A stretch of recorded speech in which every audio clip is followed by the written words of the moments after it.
Everyone would take their seats. We're going to go ahead and get started. We have to kind of be out by 10 o'clock, so a few minutes before.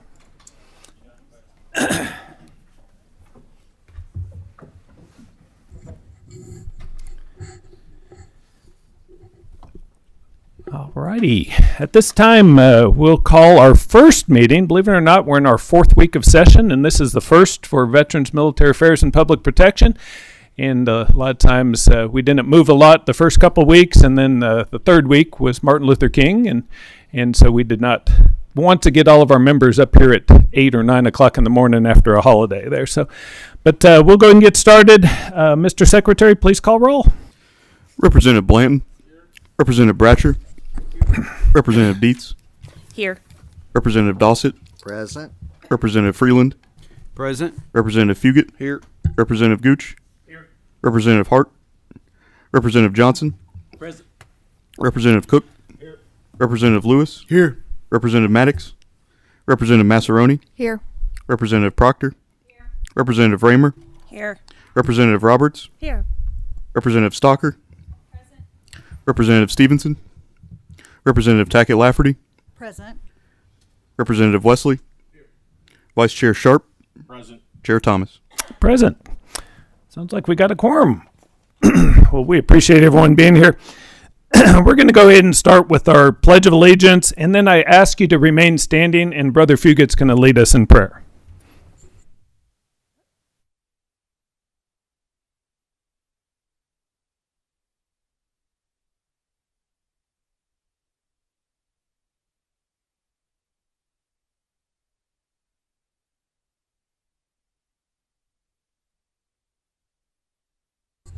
Pray together. Heavenly Father, thank you for this day and the blessings that you give us to be able to be here today. Thank you that we can come to you in good times and bad times. And Lord, your promises are true, that you'll always be there for us.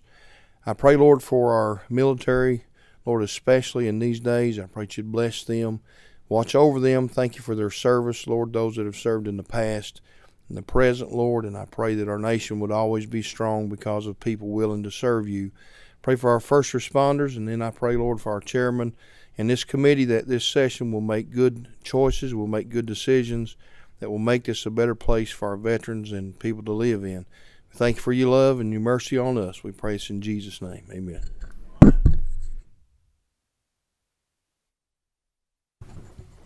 All right, I want to take chairman's privilege and just introduce a few people out and I see out in the audience and got to meet as came in. We are always glad to have Trey Watson with USA Cares, and he has someone that just recently started, Carson Parker. We're glad to have you. She was currently with Congressman Guthrie's office, and Trey snagged her away, and it looks like a good choice there. So we welcome to see y'all and hope to see some of y'all, either one of y'all, in some future meetings. We also want to welcome Jack Reynolds, who is interning, and he's going to be helping Jessica and Logan during the interim for VMAP and helping get things done there. So we are glad to have him also. And then I want to pivot. We do have a new member. I was looking on the... So, Ms. Rachel Roberts, our state representative, do you have anything to say, or what brought you to VMAP here? Thank you, Chairman. Thanks to everyone on the committee. I look forward to serving with you, and I think anything that deals with our veterans and specifically with public protection is something that we should all be very interested in. Thank you. All right. Well, glad to have you. All right, we're going to go ahead and do things a little different. Normally at this time we are honoring our vets, but we are kind of limited to time on this room, and I didn't want to get y'all up at 8 o'clock, so we have 2 hours, so we got you up at 9, and here we are. So we're going to go ahead and call Representative Meredith. If you want to come up and introduce any of your guests for the record, make sure the mics are on, and we're going to hear House Bill 30 there.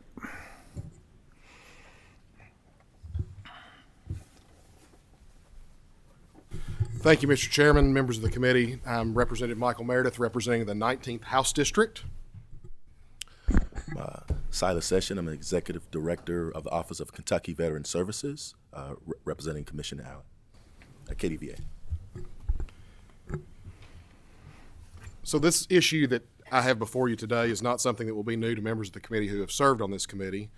You all heard testimony on this issue in the interim from my friend and constituent, Mr. Mike Stoyanovich, who is an Edmonson County veteran and an active member of the DAV at the state and local level.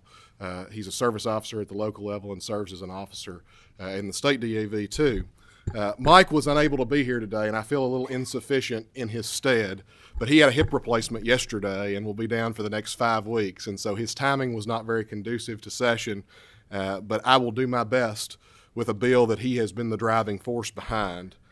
Two important statistics from that meeting that you all were in this summer and from the press surrounding it. According to the U.S. Department of Veterans Affairs statistics, in 2020, 119 of the 6,146 veteran suicides nationwide were in Kentucky. And according to the UK College of Public Health, and statistics can be a little different between who is assessing and following those statistics. In 2021, there were 111 veterans that died by suicide in Kentucky. In 2020, 125 veterans, and in 2019, 103 veterans. So you can see that it is a problem that's affecting roughly 100 to 110 veterans a year on the average across the last 3 to 5 years here in our state. We know that the suicide rate amongst veterans is much higher than the general population, and House Bill 30 seeks to start addressing the issue. I would say this bill is a first step and it's not a final destination. The bill is about breaking down barriers and creating communication amongst multiple government agencies and nonprofits. In my humble opinion, the bill has two main goals, and that's reducing the stigma for veterans to access the services and helping to overlay specific help that already exists to make those resources more specific for veterans. The bill creates the Kentucky Service Members, Veterans, and Their Families Suicide Prevention Program within the Kentucky Department of Veterans Affairs to operate in collaboration with the Cabinet for Health and Family Services and additional community partnerships. The goals here are to raise awareness and reduce death by suicide amongst our veteran population and their families. Specifically, I think the program can reduce the stigma by inserting veterans in the process, training people at the Kentucky Department of Veterans Affairs to help connect those veterans with services, because we all know that what veterans experience is a little different than what the general population experience. And if they're having another veteran that helps liaison them to those services, I think it's a better way into the door for them. Also, we know that many services already exist, again, through the nonprofit world and through the Cabinet for Health and Family Services and other mental health resources, but they may not have veteran-specific issues to help those veterans with. And so hopefully we can, with this effort, overlay specific help for veterans over the existing services. Like I said, veterans that are at risk face different things. They may face some of the same things. It may be financial problems, it may be family problems, but many times what they're facing, the root cause is PTSD and what they've gone through when they have served our country. Motion on the bill. All right, we do have a motion and a second.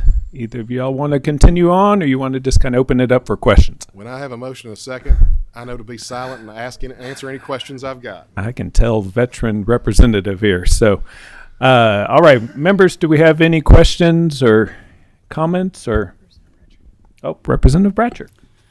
I see this bill says a lot about awareness and support. Is it for treatment too, or is it just for the awareness and connecting the dots to treatment facilities? So as I said, I think this is the first step in the journey on this issue. There are a lot of services that already exist out there, and I think it's connecting the dots to those services that already exist and finding out how we can improve those for the veteran population. Thank you. Representative Stocker. Hey, good morning. Just a quick comment. I know we're at the beginning stages of this, but I just want to point out the fact that while we do have a significant amount of nonprofits in our community that do a lot of really great work, some specifically that are tailored to working with our veterans, it is important to say that this work will cost money. And so I just want to invite this General Assembly to think about what is it that we are willing to do to put some money behind this effort, because it's great to connect people with things and to say, hey, you can go to this organization over here. They serve veterans, but if that organization does not have the funds that they need and they're turning away veterans, then this unfortunately has failed. So I just think that's important to note. Representative Stalker, I think we want to utilize all the existing services that are out there first, but the bill does provide, and I didn't get to say this, reporting requirements for the Kentucky Department of Veterans Affairs in this program to report back to the General Assembly and the Governor's office on further needs. Any other members? All right, we're gonna get through this quickly here. Good bill. All right, Mr. Secretary, please call roll. Representative Blanton. Aye. Representative Bratcher. Yes. Representative Dietz. Yes. Representative Dossett. Yes. Representative Freeland. Yes. Representative Fugit. Yes. Representative Gooch. Representative Hart. Representative Johnson. Yes. Representative Cook. Yes. Representative Lewis. Yes. Representative Maddox. Yes. Representative Massaroni. Yes. Representative Proctor. Yes. Representative Raymer. Yes. Representative Roberts. Yes. Representative Sharp. Aye. Representative Stalker. Yes. Representative Stevenson. Representative Tackett Lafferty. Yes. Representative Wesley.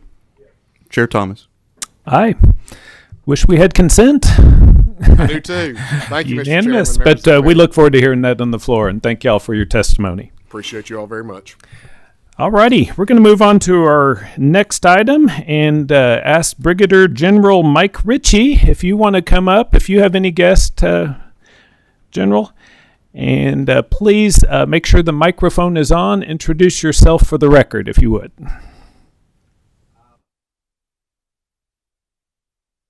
I think check that green light. Push that one time. Did it come on? It is? There- Okay, okay. pull it a little closer to you then. So Is that better? that helps a little that bit. better? Yes, sir. Okay, I'll speak a little louder. I'm retired Brigadier General Mike Ritchie.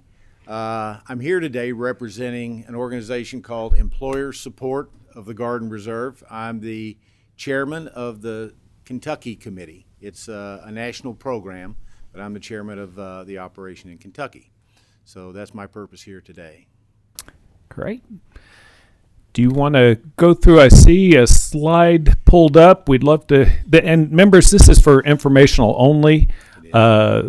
We were trying to catch them in the interim, and we kind of ran out of time. So we promised the first couple of weeks we would go ahead and do some informational only. So if you have a presentation or tell us a little bit more, please. I do, and I'll just go through that presentation if it's okay. Could I have the next slide, please? Let's see. Does anyone? Corey Ann will come up, and she's going to help you go through slides for you. There you go. Thank you. While she's bringing the slides up, we're a national organization. Back in the 70s, after Vietnam, the Army Chief of Staff decided that there was no way that the United States could fight future wars without the participation of the National Guard and the reserves. And at that point, those organizations were considered strategic reserves. So they weren't very well trained, they weren't very well funded, and the idea is that in the event of conflict, they'd be called up, go through a long training period, and then enter the conflict and support the war. That's changed over the years. The Guard and Reserves are now operational reserves. They're trained, manned, and staffed at the same levels as the active component and are readily interchangeable with the active component. So if we could get the next slide. Just keep going through there. So what we do with Employer Support of the Guard Reserves is we talk to employers, business leaders, and community leaders about the advantages of hiring guardsmen and reservists. And we talk to them about the full picture. A lot of times I joke with folks and say that they believe that the National Guard comes to drill, fills up sandbags, and prays for a flood so they have something to do. But the actual mission, the actual funded mission of the National Guard and the other 5 reserve components is their federal go-to-war mission. As a matter of fact, over the last 20 years, if you've seen reporters on TV over in Afghanistan, Iraq, and places like that, talking about what the Army's doing, the Air Force is doing, 40% of those folks were actually guardsmen and reservists. So they're really a critical part of our defense infrastructure today. And we talk to employers and community leaders about the fact that they themselves, if they support Guardsmen and Reservists, are a key part of our national defense structure. We have 7 reserve components. You're familiar, I'm sure, with the National Guard because General Lamberton talks to you quite a bit about what it is they do. But there's also the Army Reserve, the Air Force Reserve, Marine Corps, Navy Reserve, and the Coast Guard Reserve. So those are all part of what we call the reserve component. With ESGR here in Kentucky, we're advocates for all of those service members and what they do. So we take opportunities when we can, like this, to talk to leaders in the business community and in state representatives, those folks, about what it is the Guard and Reserves actually do. Next slide. So basically, part of what I want you all to understand this morning is that over 12,000 of your constituents here in Kentucky are Guardsmen and Reservists. So they fit the category that I'm talking about. They're the people that we advocate for. Only about 30% of young people ages 18 to 24 today are eligible to join the military. So when we talk about Guardsmen and Reservists, in my opinion, we're talking about the cream of the crop. When it comes to employing folks out there, you're getting people who are trained in leadership skills, teamwork skills, trained at some of the best schools for technical skills in the country, and that training just continues as they continue a Guard or Reserve career. As they advance in their skill set, they're given more advanced training as they improve. So those are things that we try to get out and talk to employers about. You can go on to the next one. These folks are, as it says on the chart here, they're good with data, good with people, they're great at execution. That's what they're trained to do. That's what they train on a daily basis to do whenever they're in uniform. The 3 folks you see there on the slide are 2 Silver Star awardees and a Distinguished Service Cross awardees, all from the Kentucky National Guard. On the bottom, Sergeant Leanne Hester was the first woman to receive a Silver Star for action in combat in the history, of the service. With ESGR, we try to do 3 things. We have an employer outreach role, and that's what I've been talking about, and I'll continue to talk a little bit more about in just a minute. But we have our military outreach role. We talk to military folks about their rights and responsibilities under the law. And then we have an ombudsman services portion of our program. The law, the Uniformed Services Employment and Reemployment Rights Act, basically says that if a Guardsman or reservist leaves their place of employment to perform military duty, they're entitled to their job back when they return. That's a law, and you're familiar with laws and how long and complicated they can be. A lot of times situations arise where either the service member or the employer doesn't understand what the requirements are under the law. So these specifically trained people work with both employers and the service members to help them understand what the law requires and to work through the issues, whatever they may happen to be. Next chart. When we go out and talk to employers, we try to do things that encourage them to want to hire and retain Guardsmen and Reservists. One of the things we do is we talk to them about reserve component roles. We tell them that it's not just filling up sandbags and praying for a flood. It's that to go into any reserve component, the requirements are exactly the same as they are to go into the active components related to. So the Army National Guard, all the requirements are exactly the same as they are to go into the Army. All the requirements for promotion are exactly the same as they are in the Army. The missions of those units in the National Guard are exactly the same as that same type of unit is on active duty. So we try to make them understand that, there's weight to this. When you hire somebody who's in the Guard and Reserve, they're really a key part of our nation's defense, and they bring so much to an organization based on those military skills and the experience they gain. One of the key parts of our program is employer recognition. So when we have employers who are supportive of our service members nominate them for awards. In the past year, we've given out over 120 awards to employers, supervisors across the Commonwealth. And that's a key part of what we do, is recognizing those folks for what they do in support of our service members and our nation's defense. We have awards that go from a first line supervisor award to the Freedom Award. The Freedom Award, only 15 of those are given in the country every year. They're presented at the Pentagon by the Secretary of Defense.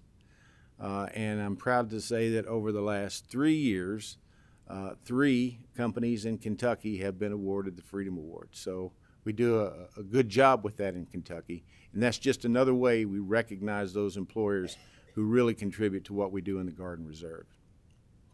Go on to the next one. We have what we call a statement of support. It's a document that employers can sign, hang in their place of business to show that they support Guardsmen and Reservists. A couple of opportunities we have, and I'd like to extend this opportunity to you all today. One is what we call a boss lift.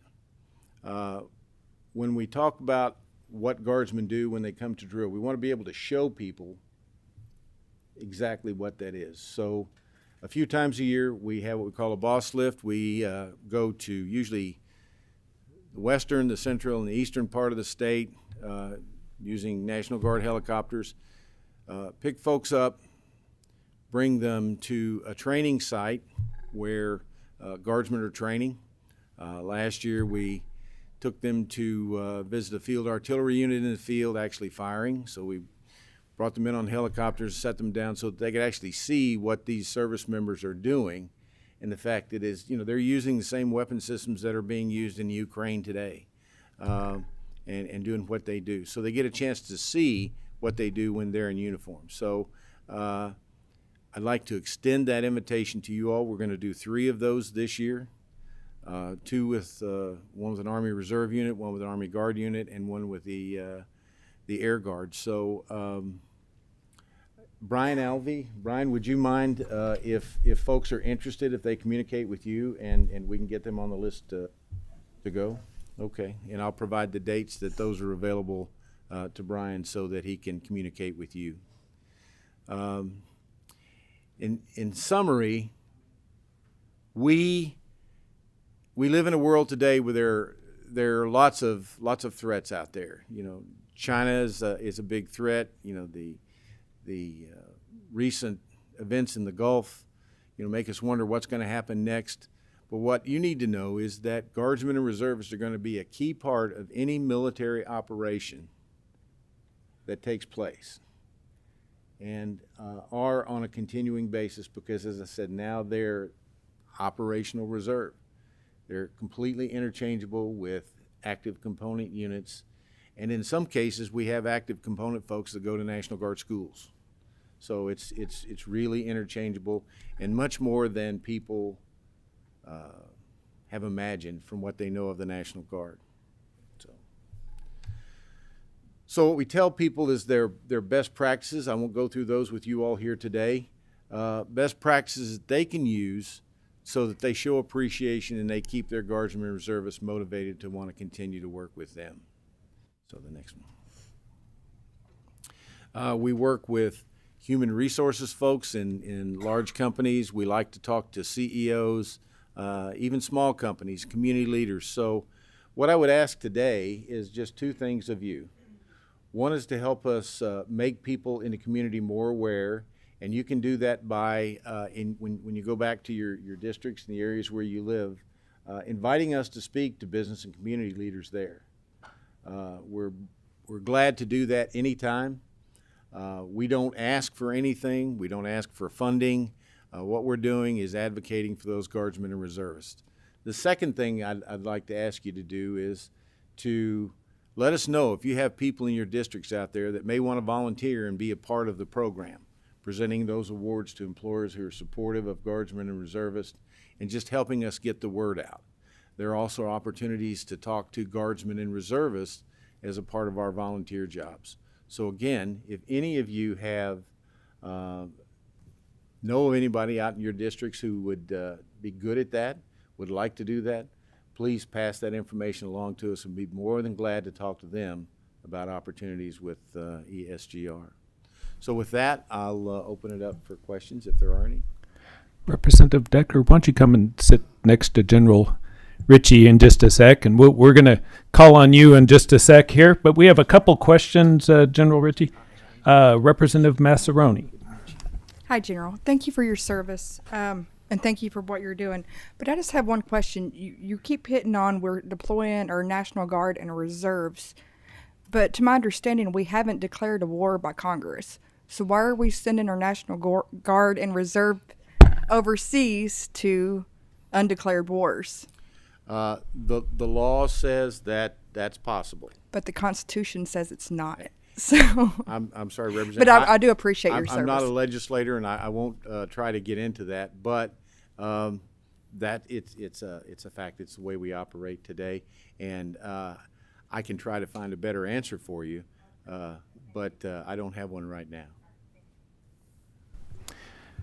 Alrighty, and for the members' information, I was with General Lamberton yesterday. Currently, we have about 650 to 700 guardsmen that are deployed in different areas right now, anywhere from overseas, obviously, to, I don't think there's any down at the border right now, but we have participated in border activities over the years, too. So, Representative Cook. Thanks, Mr. Chairman. Good morning, General. Good Thanks for morning. being here. In a former life of mine, I was sent down shortly after 9/11. I was moved to Camp Lejeune, 2nd Marine Division, and I checked in and went to see the general, as a young lieutenant does when they check into a base. And he says, "Oh, this is great. We just activated a reserve battalion, 2nd Battalion, 25th Marines. I'm going to send you down there." And I was pretty sure it was a death sentence, being active duty. And if you've been active, you're in the military, you'll understand that. And I got sent down there, and that week we went on a hump, 12 or 15 mile hump, and I just remember dragging and kicking and screaming, and nobody could move. And I was like, "Oh my God, they're physically broken here. We can't do anything." And as it went on that year, and as they progressed, completely changed my attitude, because they came in, we won probably every division competition that there was among those active duty troops, with the amount of maturity, the wisdom, the problem-solving skills that they actually bring to the table. And yes, it'd be like throwing me back on active duty now. I wouldn't be able to do the things that I was complaining that they couldn't do then. Maybe some of that physical toughness was lacking. But what they brought to their table in the maturity, their leadership, was absolutely unbelievable. And when they take those National Guard and Reserve troops and you augment them into the young active duty troops are out there, it's really a special thing. And unless you've been a part of that, unless you've deployed and you've been part of there and you've seen the skill sets. I was in Kosovo, and Marine Corps, we don't have a lot of extras, we don't have a lot of stars, a lot of extra things that we can bring to the table, right? We're all grunts, and we're looking around trying to figure out what to do. And we had a corporal who's an oral surgeon in the real world. And I guess my point on this is everything that they can bring to the table, and how much it increases the capability of our active duty troops when you augment them in. And I know for a lot of employers out there, and some of us might not understand this, it's scary to have somebody that's associated with the military working for you, because that person can face weekends, the 2 weeks a year. They can face getting deployed in an opportune time for your business. And so maybe in the past they've been scared to hire that person. But what they need to do is they need to think out of the box, and they need to think about all these skills, the same that I was talking about with those reservists and National Guards bringing to an active duty unit, and how much better they can increase their unit mission and their capabilities. They can do the same thing for that business. And if it's nothing but common sense leadership, their problem solving, and sometimes we get really wrapped up in maybe what that MOS is, and we're trying to match an MOS up with that civilian job, and that's a good thing. You definitely want to do that, but it doesn't really matter, because it can be just a straight grunt, and they're going to bring in, it could be a tank driver. We're not going to see any tanks in the civilian world, but their skills, anything that they've been trained to do in the military is going to be able to correlate and bring added bonus to that civilian company. And we really need to get out there as state leaders and promote that and work on that and work with the Valor program, work with the Chamber's new program that are going out there, General, and promote this. So thank you for being here today. And this is good stuff. Let's help them out. And this ties in directly with Representative Meredith's bill, right? If you can get these a lot of these veterans just need to have good jobs. Like they used to have a purpose. And if we can get them in there and help them, and all these things tie together, that's how you get veteran suicide down. So thank you, sir. Thank you for that. And I obviously agree with all of your comments.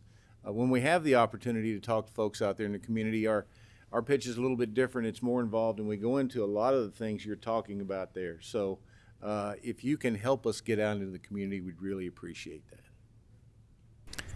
Representative Cook brings so much to the table, too. That's probably why General Lamberton keeps trying to get him in the National Guard here. So,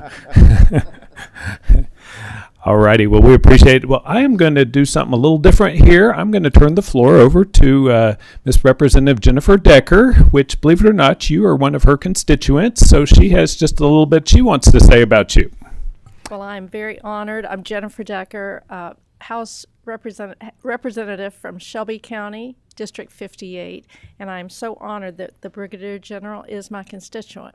So I wanted to tell you all a little bit about him. I don't know what you said before I got in here in way of introduction, but he has a very, very distinguished service record, and I just want to go over some of it for this committee. So Brigadier General Mike Ritchie was commissioned in 1981 through the Officer Candidate Program and served then in the Kentucky Army National Guard for 34 years. He was senior command level leadership. He had those assignments, senior commander leadership, including service as commander of both the 138th Field Artillery Brigade and the 75th Brigade Troop Command. He was mobilized with the 138th in 2001 during Operation Iraqi Freedom. He was mobilized again in 2005 in response to Hurricane Katrina and served as commander of Task Force New Orleans. General Ritchie has served at the national level of the Field Artillery Advisory Council and the National Guard Bureau Fire Support Task Force. He retired in 2013 as the Land Component Commander of the Kentucky National Guard. Mike Ritchie also had a 36-year career in the Department of Defense, financial management. He began his career working at the field level at Fort Knox, Kentucky, and moved to the United States Army Finance and Accounting Center in Indianapolis, Indiana. He was part of the transition team that established the Defense Finance and Accounting Service from 5 military component level centers in 1991. From the inception of that center in 1991, he served in senior positions in finance and accounting operations, systems development, resource management, and budgeting and servicing as the agency base realignment and closure program manager prior to his retirement again in 2009. He currently serves as the chairman at the Kentucky Committee for Employer Support, which you have been talking about, of the Guard and Reserve. He and his wife, Ronnie, have 2 children and live in Shelbyville, Kentucky, and we are so proud of his service and his part in our community. Thank you. All right, and I believe you have something to give him. Brigadier General. Thank you very much. Thank you. Thank you for your service. Thank you. Thank you.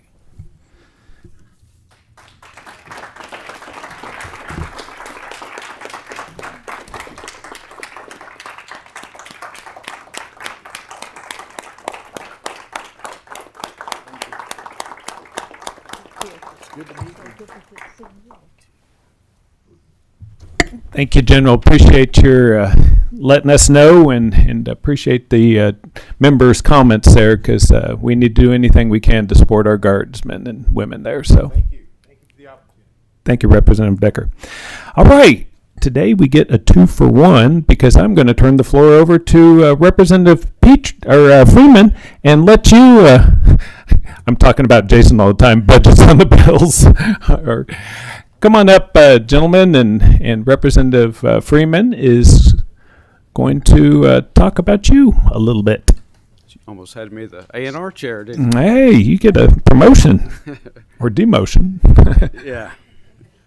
Well, thank you. I'm Chris Freeland from Marshall County and from 6th District, and I'm proud to have Sergeant Robert Buck here with us this morning. He was born and raised in Knoxville, Tennessee, so we won't hold that against him, but we're thankful that he and his wife, Haley, have called Western Kentucky home since 2019.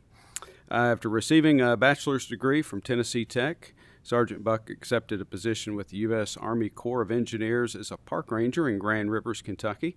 And Sergeant Buck enlisted in the Kentucky Army National Guard in 2020 and attended basic combat training at Fort Leonard Wood, where he was awarded the title of Honor Grad. After completing initial training entry, Sergeant Buck volunteered to assist with the 2021 tornadoes in my area, and was part of the Western Kentucky Storm Response Team in Graves County. Following this mission, Sergeant Buck began pursuing a career change to become a physician and attended the medical internship through Baptist Health and completed a post-bac program at Murray State University. Sergeant Buck didn't even pause his military career during that time, however, and in the past year has completed 2 Norwegian foot marches, a basic leader course, and graduated from the Sapper Leader course. Additionally, he's competed in the Kentucky Army National Guard Best Warrior competition twice and was recently named Kentucky's 2024 Outstanding NCO of the Year. Buck currently works at the Baptist Health Heart Failure Clinic, works as a CrossFit trainer, and serves as a horizontal construction sergeant in the 130th Engineer Support Company with the Kentucky Army National Guard.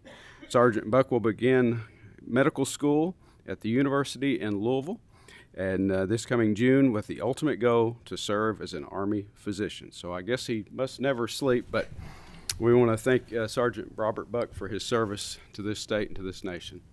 Sergeant Buck, we appreciate it. Do you have a few words you would like to say or anything? If so, grab that microphone, pull it towards you a little bit, and then hit the green light or the button on it.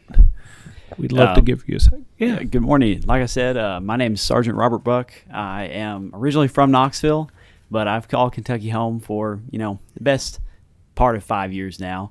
I'd just like to thank everyone for letting me come here today and just join you, and thank you for this recognition. I really appreciate it, and really the pleasure is all mine to get to serve in this great organization. So. Awesome. Well, we're glad to have you, and I do want to say that Jonathan Ward, I believe, is behind you, and he was your sponsor. We appreciate you being here, sir. And Representative Freeman has something to give you. So, I want to give you one of our challenge coins and just thank you. So, thank you, Sarah.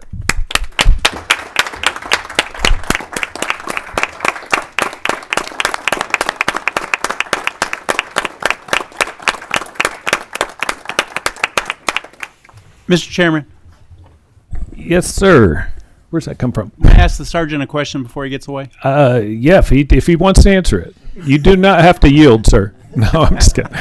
So you were born and raised in Knoxville? Yes, sir. Live in Kentucky now? I do. Wildcats or Vols? Between those two, it's go Vols. Oh! I had to put you on the spot. Sorry. Uh-oh. I thought he was going there. But you do root Kentucky on when they're not playing Tennessee. Yeah, I do. See, there you go. That's good. That's a good clap. We all have our second best team. So, all right, members. Representative Stevenson. No pressure, but the bill passed unanimous. Up to your vote. But you'd like to record a vote? Yes. Yes. All right. We're still on the unanimous part then. So, thank you. And now it's consent, yeah. Members, one more thing, house cleaning. There's some regulations that are proposed. In fact, it flips over all the way to the back page, quite a few. I'm sure in the last 15, 20 minutes you've looked through all of them. But if so, do y'all have any questions? Because I think we have a representative that could answer them. Nope, Tackett Lafferty she stayed up late while reading all these. Thank you. I was just looking through the list, and I have spoken with the Department of Veterans about amending the form on the funeral, the honors, and they said that they may have to change the KAR regulations to do that. It's not listed.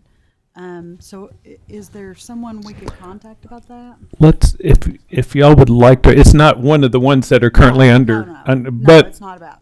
if y'all want to go ahead and give your name and phone number, or I'm sorry, not your phone numbers, but your name just for the record in case you'd like to respond.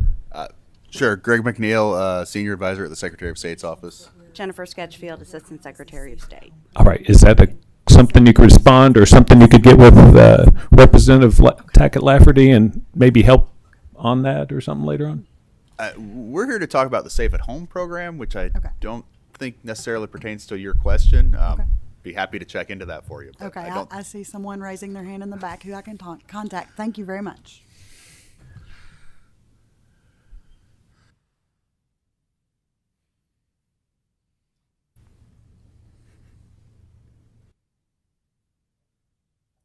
All right. All right. Are there any other questions for the Safe at Home individual? Oh, we don't. There's no action needed on this. We just, for informational purpose only, and I think we can connect you with the right person to talk with. And thank y'all for being here. Appreciate it. That concludes the meeting. We got out in 45 minutes. We got 15 extra minutes to get the room cleaned up for the next group. And we appreciate everyone from being here. And we will probably have our meetings, as long as I can get permission, we will try to do them on Tuesdays at 9 instead of 8, because I know it interferes with education. Interferes with Colonel Stevenson's sleep schedule a little bit too. So